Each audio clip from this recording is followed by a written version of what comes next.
1.2.2 Development of the periodic table.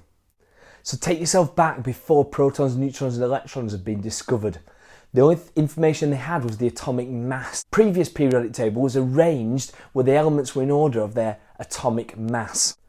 Now there were problems that weren't their fault, to be fair, with the early periodic table. The table was incomplete. And because it was incomplete, whatever order they put it in, there were going to be some elements that were in the wrong groups based on their chemical properties. So you had groups of scientists that said we must stick to the atomic weight.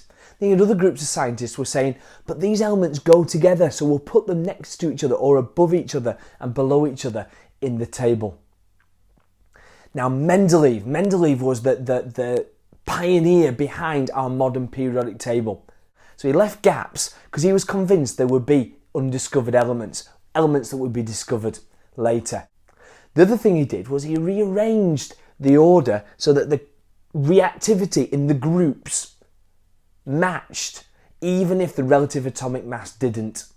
Two examples here to consider.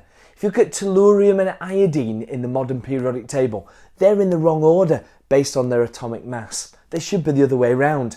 But if they were, then iodine wouldn't be in the same group as fluorine, chlorine, bromine. And we know that iodine is a halogen. It has the same chemical properties and follows the same trends as the other elements in group 7.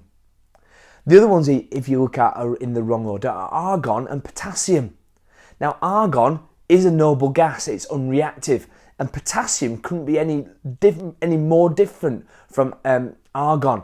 It's a very, very, very reactive metal.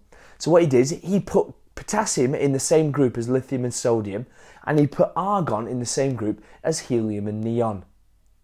So as I said, elements were discovered that matched Mendeleev's predictions.